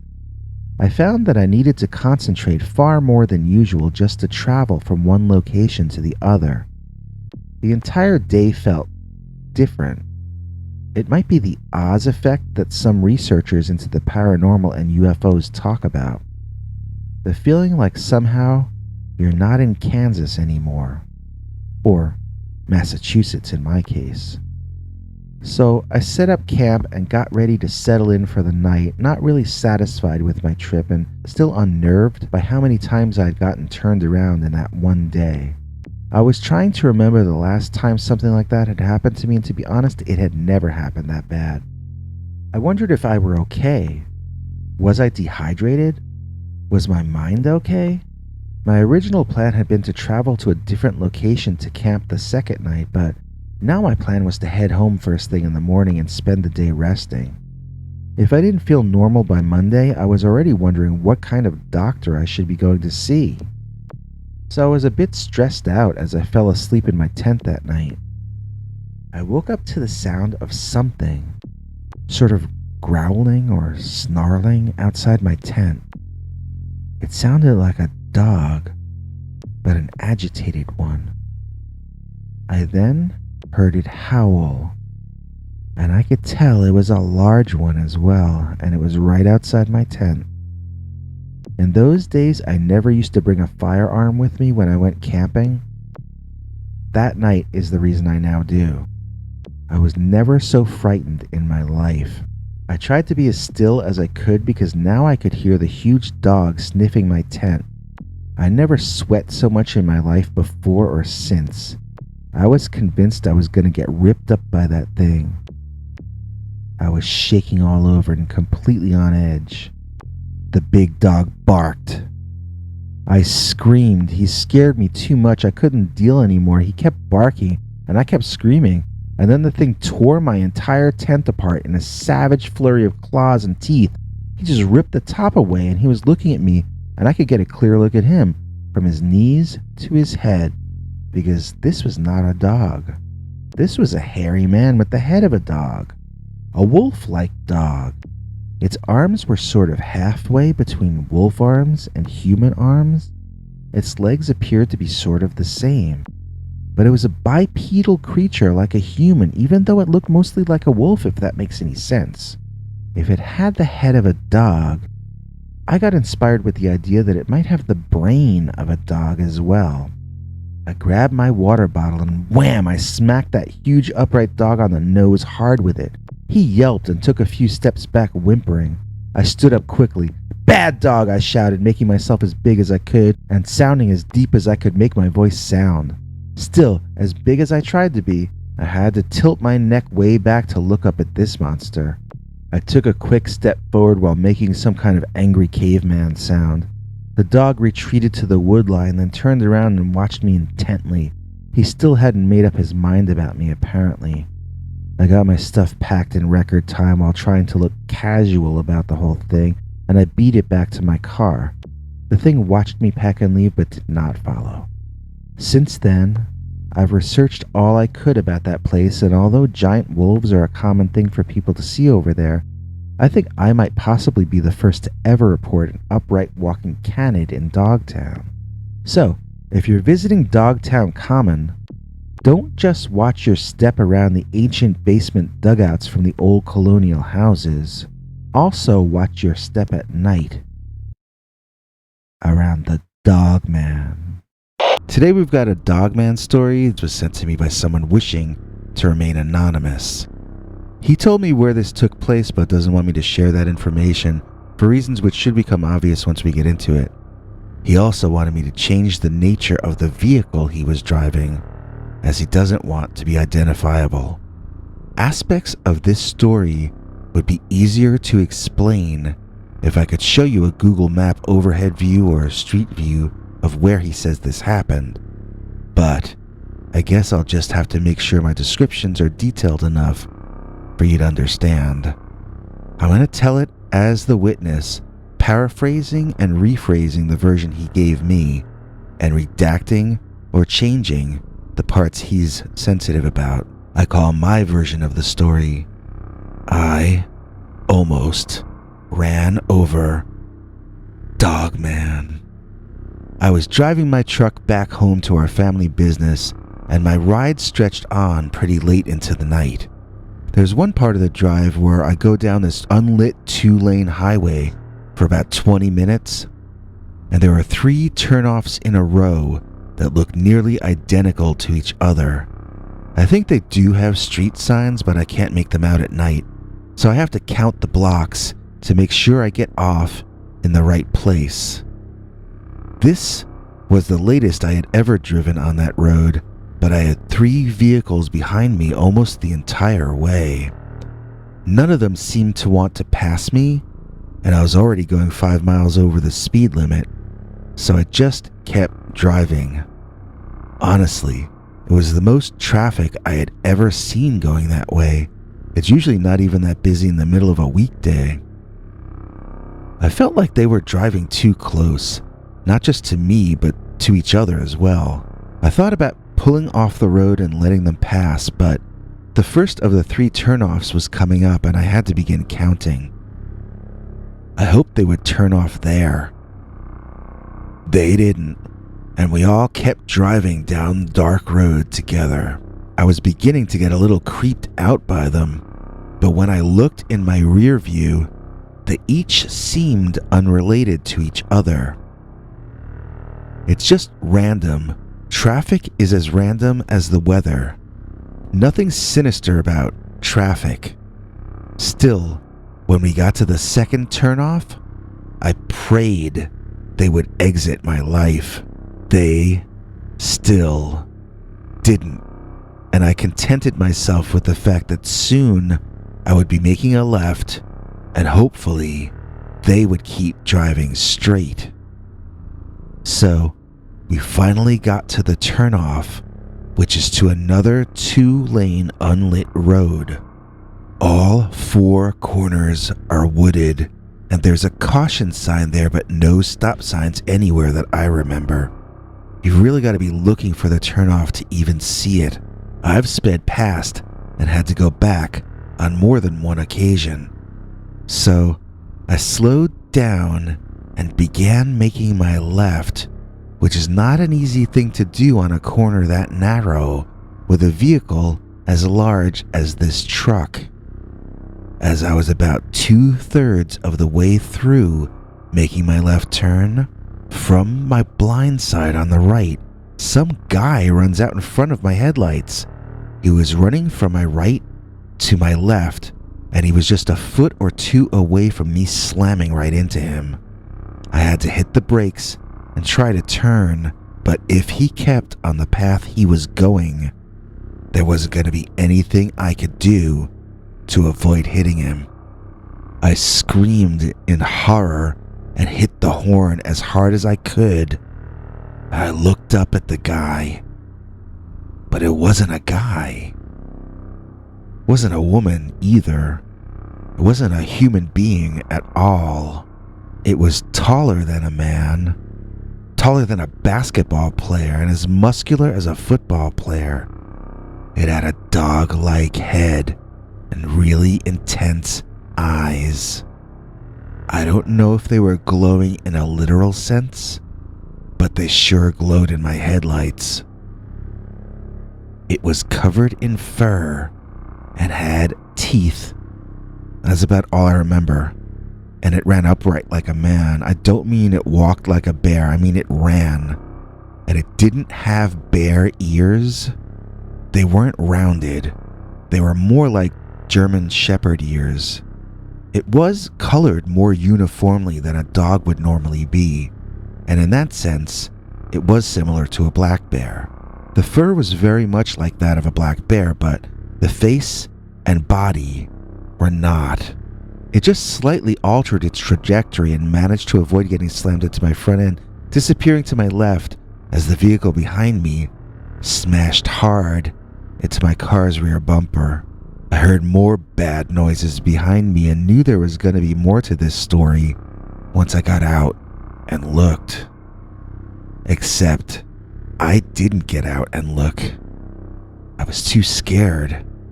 I stayed in my cab and looked around for that dogman. Soon enough, the 3 other drivers were knocking at my window, needing to talk to me for insurance purposes. That woke me from my shock a bit, and I got out to talk to them. As we exchanged information, I asked them what happened behind me, and they asked me what happened in front. It turned out that the second car hit into me, and the fourth car hit into the third. Everybody's vehicle was still fully functional, but bumpers and one taillight had been damaged, and the insurance companies were going to have to get involved. When it came to my turn to explain what happened, I just told them the truth, not realizing that everyone else hasn't already heard of Dogman. It was just like, oh, a dogman blindsided me, then ran off into the woods. Did you get my insurance information yet? They were not satisfied with that explanation and wanted further elaboration. Immediately, I regretted not saying a deer or a bear jumped out in front of me. I think I must have still been in shock and didn't really have my wits about me yet. Now these guys were quizzing me, and everything I said just made them angrier. Soon, all three were surrounding me, saying really terrible things to me about what an idiot I was, how I was playing games that smashed up their fenders and could have gotten someone injured. I swore it was the truth, and they all told me I was drunk or on drugs.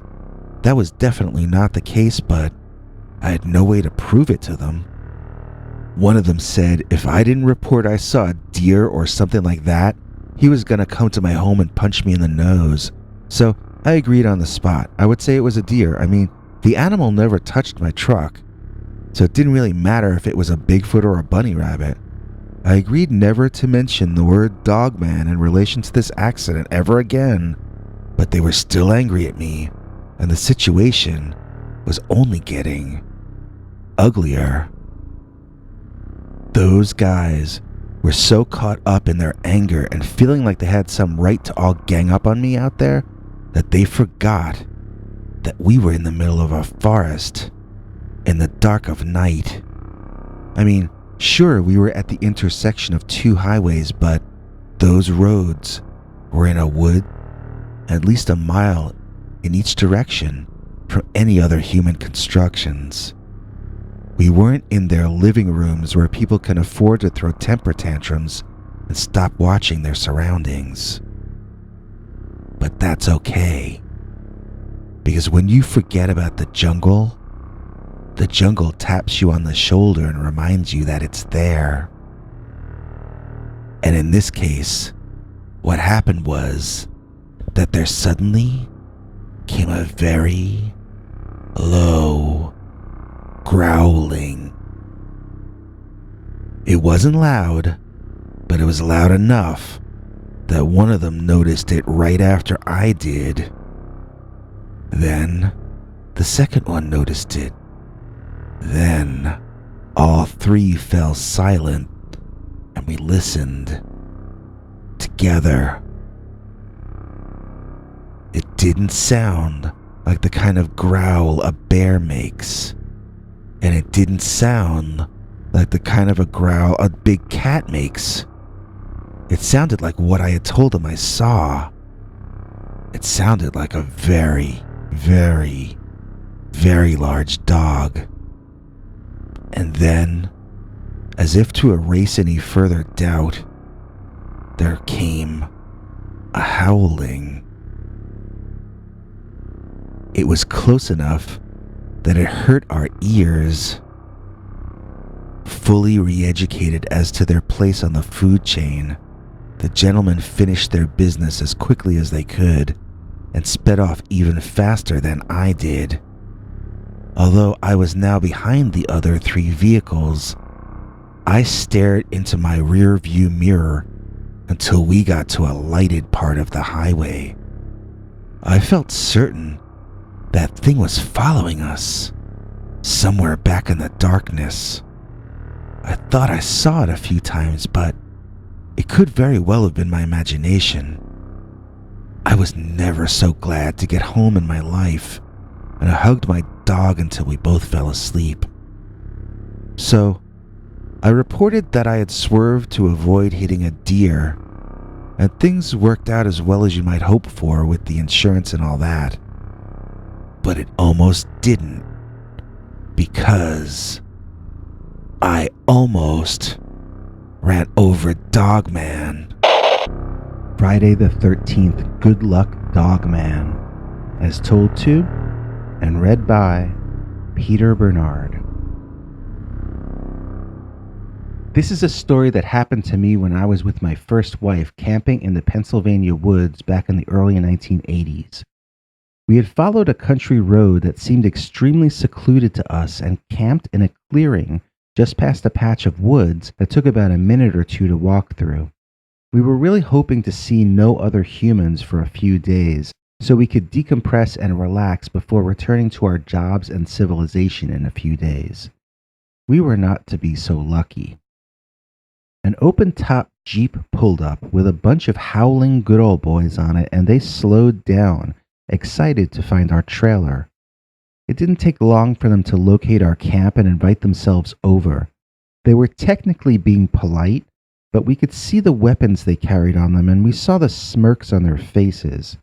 We knew we had better be polite back, and we were very uncomfortable with their presence. They offered us whiskey, and when we refused, they offered it to us again a bit more insistently. We soon learned to accept whatever gifts they offered, and we ended up cooking dinner for all of them over our fire in return. Our uninvited guests made repeated comments about the loveliness of my wife, which did not seem like it could lead to any good direction, in my opinion. We were all a little dizzy from the drinking, and one of the guys asked my wife to put on a fashion show for them. He wanted her to go model different outfits she had in the trailer, but I think she only brought 2 pairs of jeans, so they were going to be disappointed.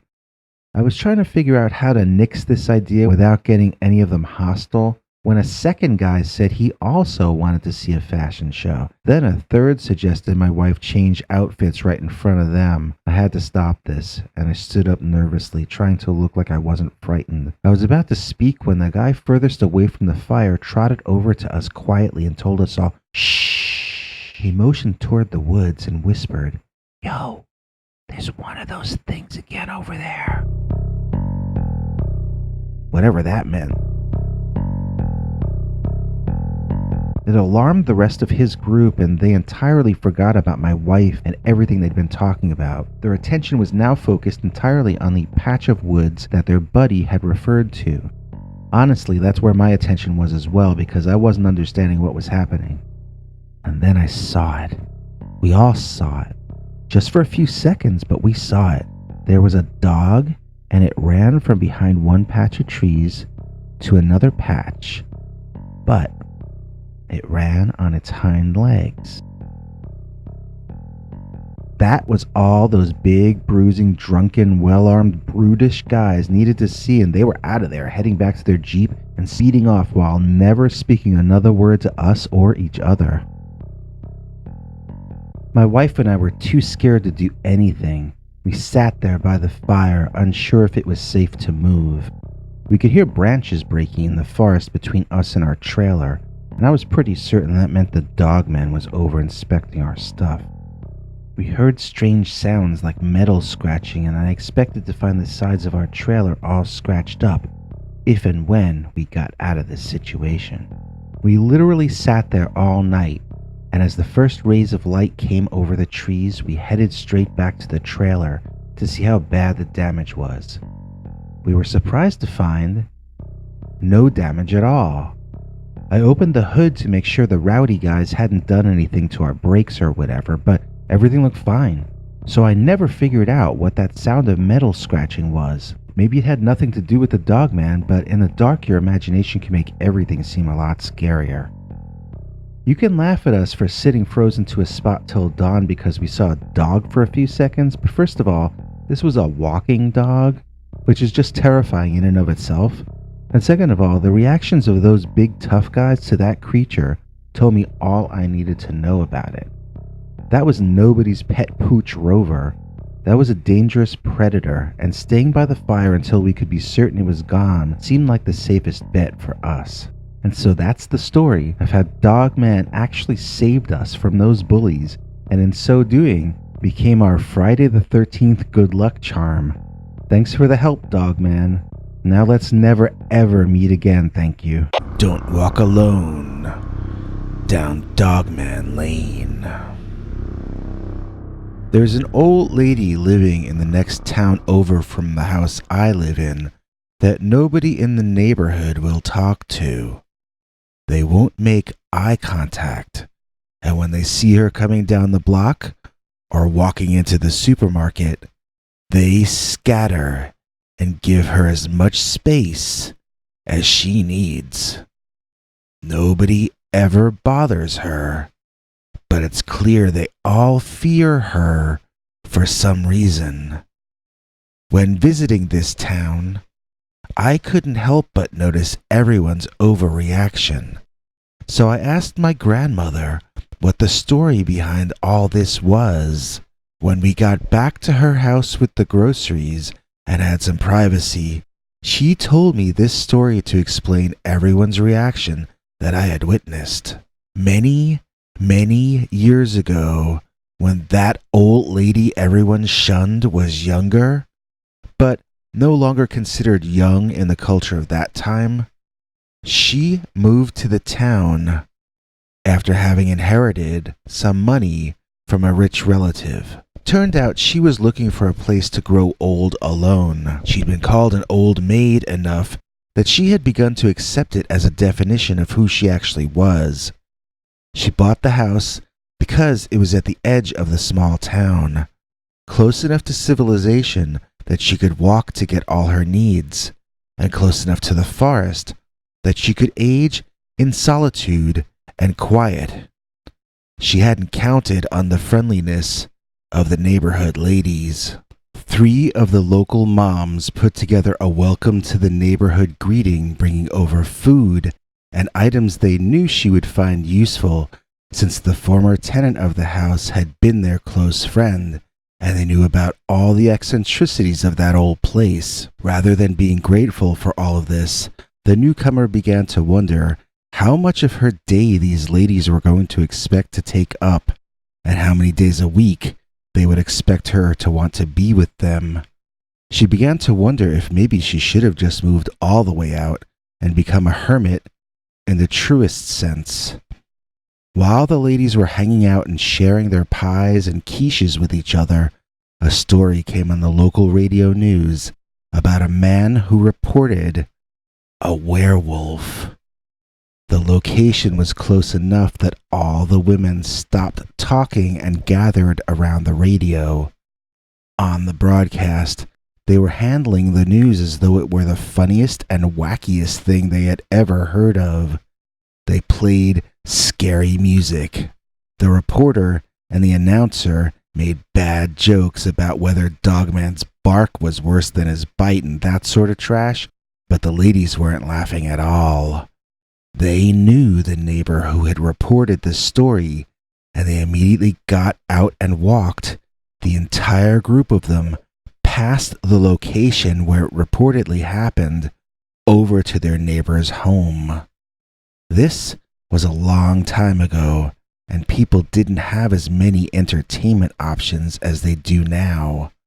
So half the town was there, at the gentleman's home, spilling out into his backyard, listening to him tell the story of what happened to him over and over and over.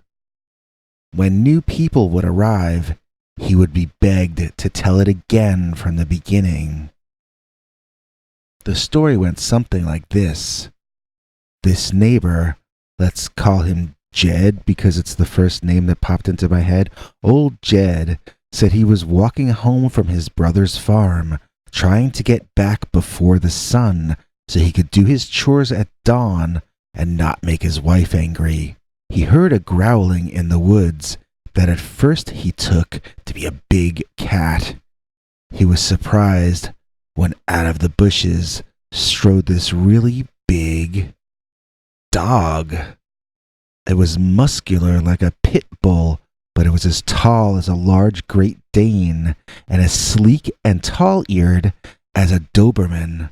It was acting angry and kept making motions as though it were about to attack. Jed said whenever a dog scared him, he would scare it right back, so he charged that thing. He was just bluffing to see if it would run off, but it didn't. and Jed immediately ceased this approach. It only seemed to make the big dog angrier.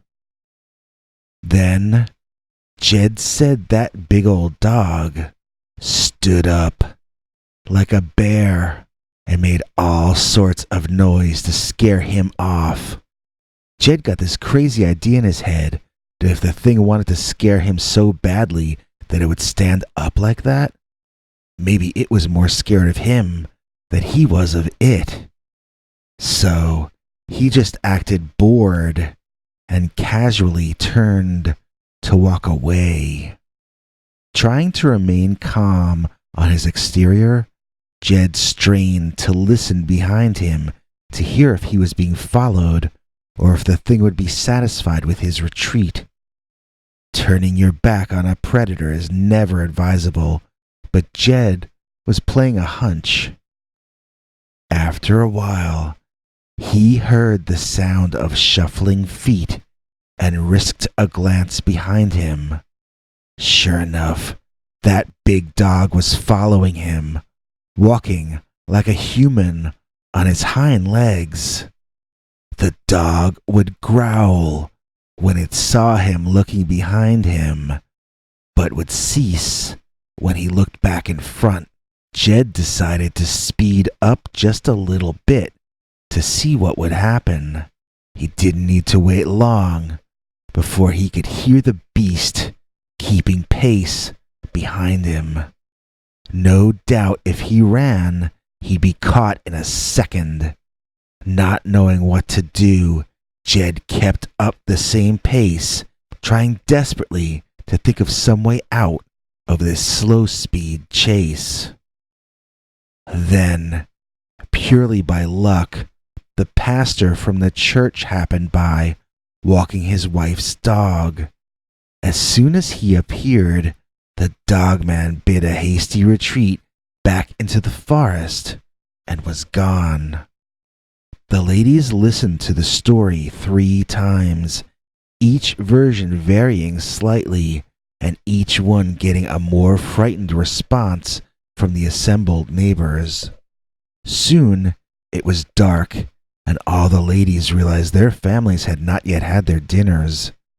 5 of the ladies began walking back with the new neighbor, the one who valued her privacy so much. They followed the path that allowed them to drop each lady off at their home along the way, but it was also the path directly past where Jed had reported being chased by that upright walking dog. By the time the 3rd lady was dropped off, the remaining 3 were more than a little aware that they were entering that part of town. The night sure looked darker than it ever had before, and every little sound made the women jump. Finally, everyone was delivered safely to their home except for the last 2 ladies, the very private one and the leader of the greeting committee. They only had 1 more block to walk together.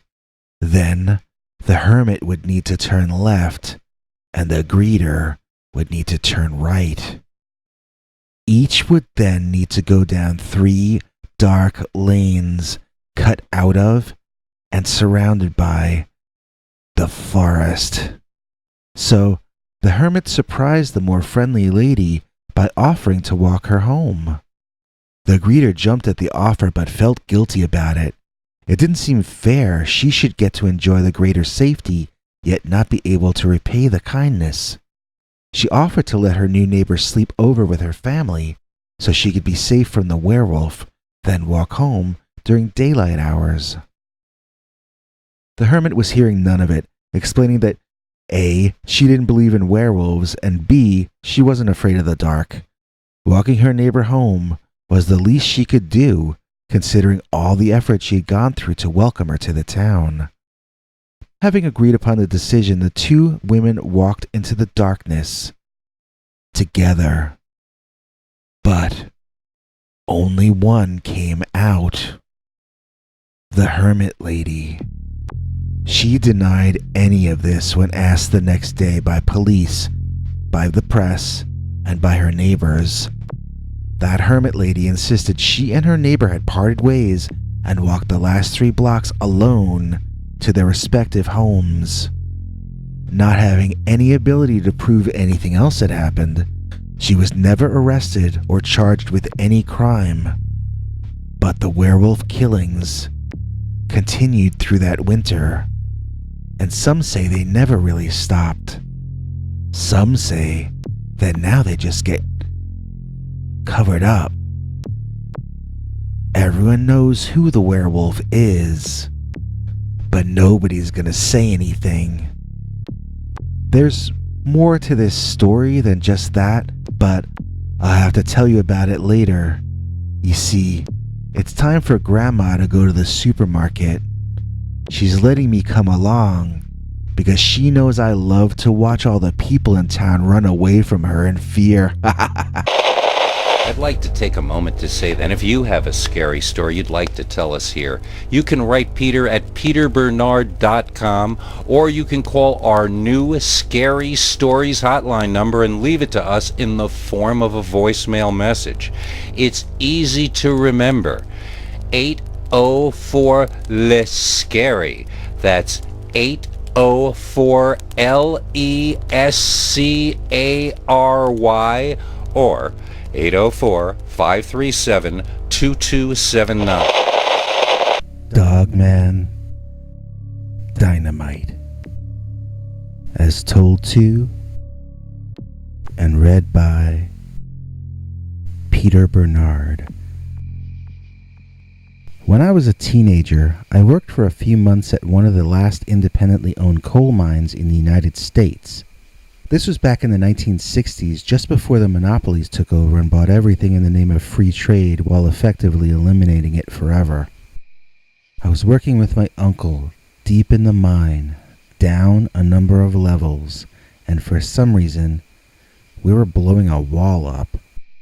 I was terrified to be that deep under the ground, and I was whispering because I was afraid of cave-ins. These guys, on the other hand, were talking about blowing the place up. Anyway, the operation went as planned, and as they had suspected, we found a new tunnel on the other side. It had a strange odor to it, that new tunnel did, and one of the men asked aloud if it were gas. I knew it wasn't gas, but I was trying to remember what it did smell like. Then someone else said it, just as I realized it. It was an animal smell. The tunnel we blasted into, deep under the earth, had the smell of a very large animal wafting from it. We hadn't identified it at first because there aren't supposed to be any animals living down here, at least nothing large, mammalian, and smelly. Some of the men wanted to go up and report everything and send the next crew down to deal with this. I was very much in favor of that idea, but my vote didn't count. One of the men used the word Tommyknocker, which I had never heard before. Nobody explained the meaning to me that day, but judging by the mix of reactions, from horrified to skeptical among the workers, I guessed it must be a mythical underground monster that some of the men believed in, while others did not. Me? I believe in all monsters. If I had known there were supposed to be monsters this far underground, I think I would have gotten a job delivering newspapers or something instead of this job. It was not a career for me like it was for my uncle. I moved before I was 20, and I've worked in offices for the most part since then. And nobody in the mine that day thought I was going to be there for more than a couple or 3 months. For this reason, my opinion didn't count, and I wasn't always fully informed about what was going on. Now the men were deciding our fate, and I had no say in the conversation. It was excruciating. While the men were talking, I thought I heard something coming from the other tunnel. I tried to get my uncle's attention but was shushed. I poked my head through to see what was there, and I was met with the most horrifying sight I can ever imagine seeing.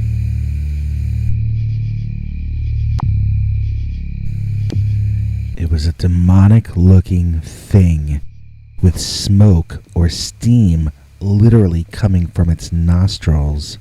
It had the face of a dog, but not a natural or normal one. It looked evil. It felt evil. And it smelled evil. It took a step toward me, eyeing me intently with yellow eyes. As it stepped closer, I could see it was a dog, but one that stood up and walked like a man. And if I were to compare him to a man, it would need to be an athlete. One of these modern super tall ones that hit 120-mile-per-hour home runs. He was definitely over 6 feet tall, and maybe if you included the pointed ears on top of his head, he might even have been close to 7 feet tall when standing fully upright. His eyes seemed to glow in the darkness, which is something I had never seen before. It was a lot like glow-in-the-dark stickers that are sometimes popular with kids, but instead of that green color, its eyes were a warm yellow. They really seemed lit from within, but I don't know for sure. They were the strangest eyes I had ever seen on any creature in my life, and really, I've never seen anything like them since then either. The way it looked at me, I couldn't tell if it was going to eat me, bite me, run away from me, or read Shakespeare to me. Its look was completely alien. I couldn't read its expression at all. Somehow, though, I got the overwhelming feeling that this was a creature from hell, a supernatural entity from a mythical realm. And those don't actually exist. It's gas, I told the others in panic. It's gas! I'm hallucinating a dog-headed man. At that point, the hallucination became a mass one as the dogman burst through the remnants of the wall furiously. He eyed us each in turn, as well as regarding the hole we had blown. He seemed to be assessing the damages in much the same way a suburban homeowner might look at the mess your baseball just made of his picture window. In short, he looked annoyed. I would like to say we exited in an orderly fashion, but we climbed over each other to get in the lift.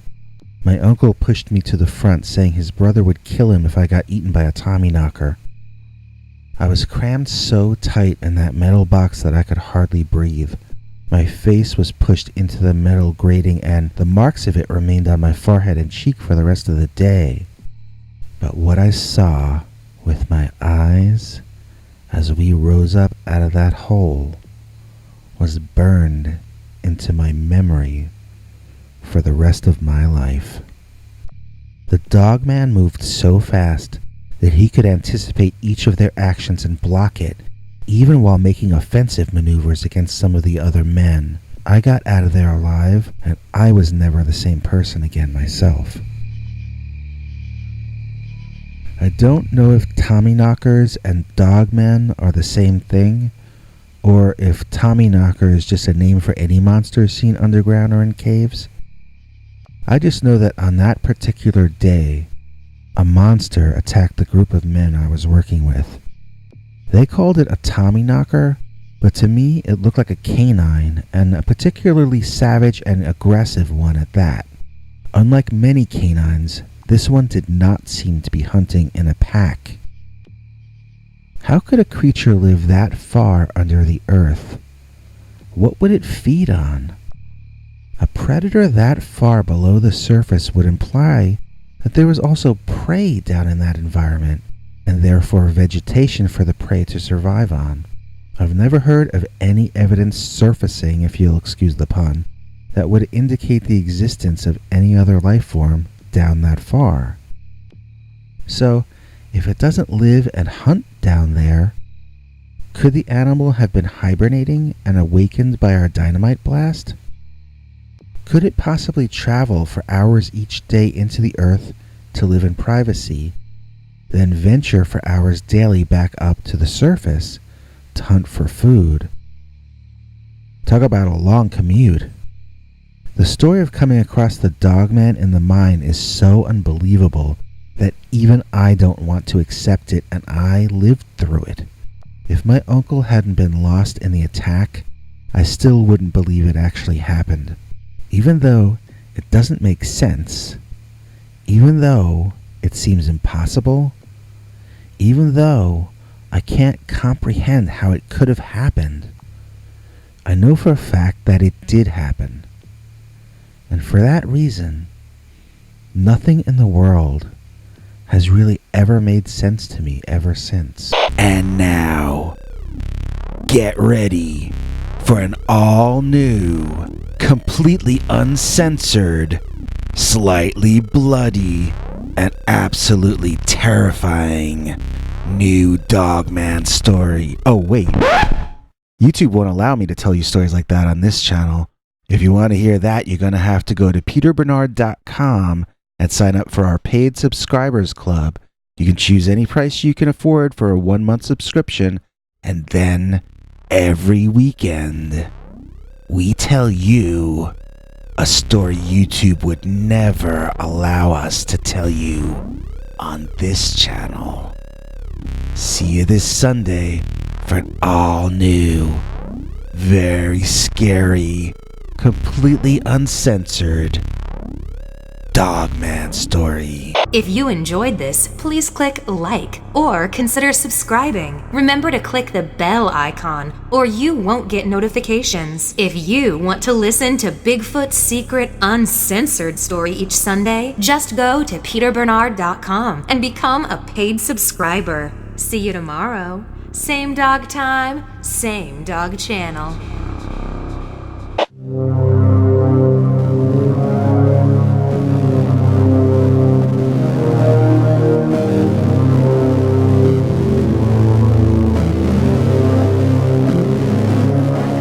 Come back for more scary stories.